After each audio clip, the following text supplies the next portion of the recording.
Giving a major boost to infrastructure, the Narendra Modi government announced a number of new provisions in the union budget.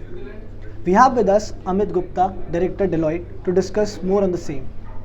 Now, sir, of course, the biggest highlight of this budget was the rupees 100 lakh crore investment announced by Nirmala Sitharaman on infrastructure sector.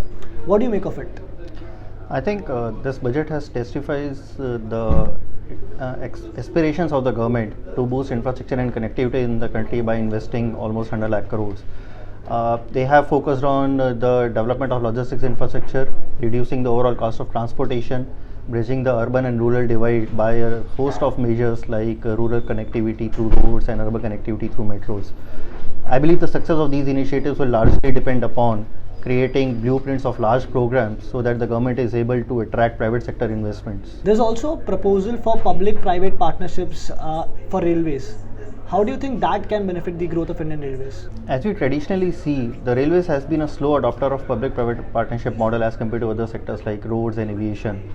The budget has clearly recognized that there is a need of almost 50 lakh crore rupees of investment in railways, as well as the fact that there are constraints on the internal accruals.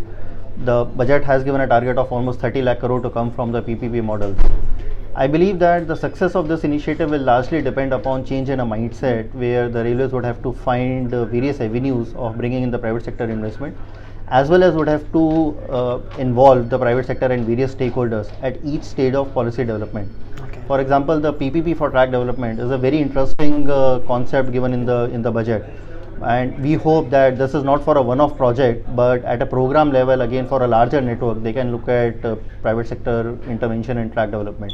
Now, there was of course a provision for building 1.5 lakh kilometers of road in rural areas. Definitely. I think the budget has integrated the rural connectivity into the very fiber of the connectivity in the country by 80,000 crore rupees investment for 1.25 lakh rural connectivity.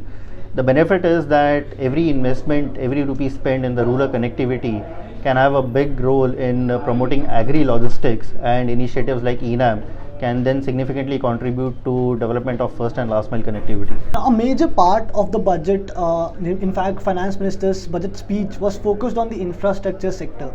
Are you satisfied with this, or do you think more could have been done in this particular sector? I think the budget speech has indeed given a massive push about promoting the connectivity in the country and taking forward programs like Bharatmala, Sagarmala, Udan scheme and the dedicated freight corridors. The budget has also talked about easing the flow of money into the sector by promoting initiatives like aircraft financing, the Credit Enhancement Guarantee Corporation, a lot of PPP models, as well as bringing in FDIs as part of InvITs. So I believe a lot has been said in the budget, especially around the urban infrastructure. So initiatives like promoting RRTS and metro and transit-oriented development, they can go a long way in terms of decongesting our city centers and taking people from the satellite towns to connect to the main metros and the city centers. But the key to success would be how these initiatives are implemented on the ground, how various agencies are able to come together and create a comprehensive framework so that any teething issues can be resolved while the implementation of such programs. Now, as Amit said, the devil lies in the implementation. The government has always been focused on infrastructure sector, but a lot depends on how these provisions are implemented. Thank you for joining us. Keep watching zeebusiness.com.